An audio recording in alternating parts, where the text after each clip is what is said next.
magaalooyin qadiimi ah oo xadaarad dheer ku lahaa ganacsiga iyo kaabayaasha kale ee nolosha ayaa iminka waxay noqdeen kuwa gabaabsi ay kasii noqonayaan waxyaabihii caanka ay ku ahaayeen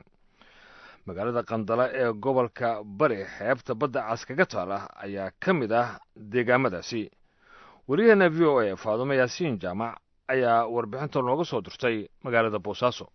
sanadku markuu ahaa 1989 markii ay hirgaleen dekada iyo laamiga isku xira Boosaaso iyo Garowe ayaa waxaa marqura ganacsatada iyo dadka deegaanka Qandalaba waxa ay u soo guureen magaalada Boosaaso waxaana ay taasi sababtay in uu meesha ka baxo magacii caanka ahaa ee gacanka hodanka ee degmada Qandala ay la baxday waxaana lumay ganacsigii xoog badnaa ee ka socday magaalada Qandala kaasi oo dhammaan gobolada Soomaaliya iyo wadamada deriska la ahba gaari jiray xasan cartan saalax kalbunyaani waa gudoomiyaha waxbarashada degmada Qandala waxa uu VOA-da uga warbixiyay xaaladda deegaankaas iminka ka jira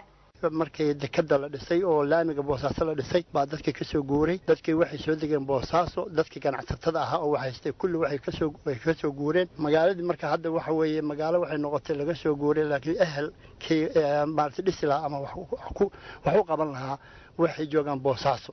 tuulooyinka xataa waa camiran laakiin waxbarasho ma leh waxa way dadku dad waxa way reer guuraa bay u badan yihiin reer guuraagi baa kaliya ayaa ku haray wixii kale oo maartay ganacsada iyo dadkii magaalada waxay kulli waa ka soo guureen ummaduna waxay ku tanaadaa waxa way dadkooda in dadka wax u qabtaan waxa la geen jiray xataa ilaa shabeellada hoose shabeellada dhexe kulli waa la geen jiray xijiga la geen jiray waxa la geen jiray xabagta la geen jiray xoolaha nool baa la geen jiray warshadahaas kalluunka ayaa maartay aad iyo aad caan u ahaa waxa laga dhoofin jiray kalluunka xataa waa laga dhoofin jiray waxa la kale laga dhoofin jiray xoolaha nool baa laga dhoofin jiray waxa laga dhoofin jiray maxay leeyahay xabagta laga dhoofin jiray maydiga laga dhoofin jiray wixii oo dhan waxa isku fuuqsatay Boosaaso sababtoo waxa dadkii wax dhoofin jiray oo ganacsadaha kulli Boosaaso yimaadeen laamigayna soo raaceen sidaas darteed ayaa meeshii go'doon u noqotay xasan cartan waxa kale oo uu sheegay in iminka dhalinyaro ku nool qurbaha carabta oo ka soo jeeda deegaanka Qandala ay iskood isugu xilqaameen inay hirgeliyaan iskuuladii waxbarashada isla markaasna ay wadaan dhismayaal kale oo waxbarasho oo iminka gacanta lagu hayo sida magaalooyinka Baliridin iyo Beelwacatay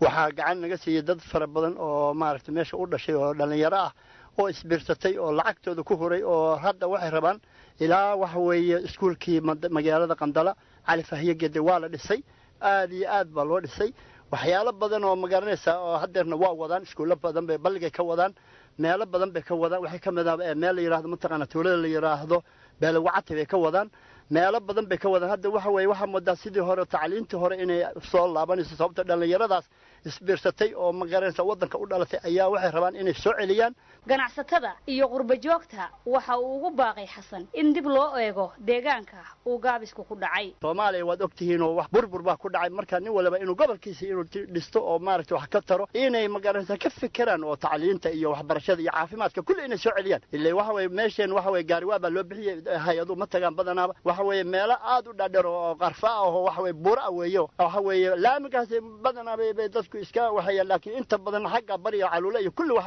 wax saasi kama jiraan burburkii dawladda Soomaaliyeed kadib degmada Qandala waxa kaliya oo ay nasiib u heshay inay hesho biyagelin looga soo qabtay buurta aan sida uga fogeyn oo aan ku shaqayn wax matoor ah waxana hirgelinta arintaasi lahaa Siciid Cabdullaahi Saalax Deer oo kamid ah qurba joogta deegaankaas hase ahaatee waxa ay ka liidataa dhinaca isgaarsiinta waxbarashada iyo caafimaadka Faadumo Yaasiin Jaamac VOA Boosaaso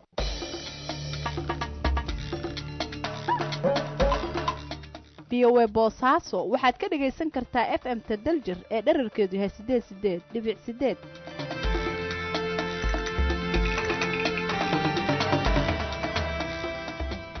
idaacadda cawaysnimo